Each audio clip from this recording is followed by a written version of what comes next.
ഇന്ന് നമുക്ക് ചെറിയൊരു സൺസെറ്റ് വോക്കിന് പോയാലോ? വിന്റർ തുടങ്ങിയ പിന്നെ നമുക്കിവിടെ സണ്ണിനെ കാണുക എന്ന് പറഞ്ഞാൽ വളരെ കുറച്ചു നേരത്തേക്ക് മാത്രം നീണ്ടു നിൽക്കുന്ന ഒരു പ്രതിഭാസമാണ് കേട്ടോ. പകല് മുഴുവൻ മടി പിടിച്ച് ബെഡിൽ കിടന്നാലും വൈകുന്നേരം ആകുമ്പോഴേക്കും വല്ലാത്തൊരു ആർത്തിയാണ് കേട്ടോ. സൂര്യൻ തിരിച്ചു പോണതിന് മുമ്പ് കുറച്ച് സൂര്യരശ്മികൾ അങ്ങോട്ട് ഏറ്റ് വാങ്ങിയേക്കാന്ന്.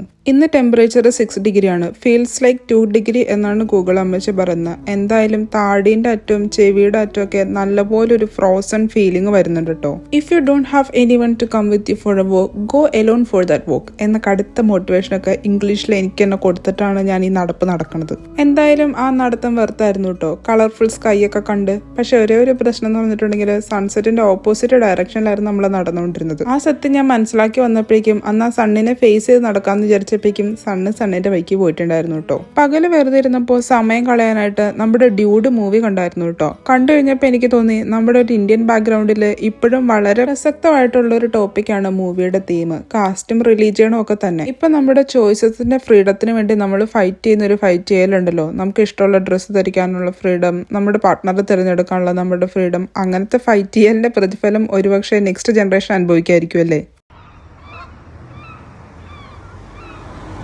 ഇവിടെ തണുപ്പ് കൂടിയതുകൊണ്ട് പക്ഷികൾ വരെ പറന്ന് രക്ഷപ്പെടുമെന്നാണ് തോന്നുന്നത്. നമ്മൾ ജീവിക്കുന്ന എൻവയോൺമെന്റിൽ നിന്ന് മാറി ജീവിക്കാൻ തുടങ്ങിയപ്പോഴാണ് മനസ്സിലായത് നമ്മൾ ഫൈറ്റ് ചെയ്യുന്ന പലതും വേറുള്ള ആൾക്കാർക്ക് വെറും നോർമൽ മാത്രമാണ് കേട്ടോ. ഇതുപോലും ഇപ്പോഴും കിട്ടാത്തവരും ഇഷ്ടം പോലെ ഉണ്ട്. അപ്പൊ എന്തായാലും ഇന്നത്തെ നടപ്പ് പരിപാടി കഴിഞ്ഞു. അപ്പൊ അത്രേ ഉള്ളൂ. ബൈ.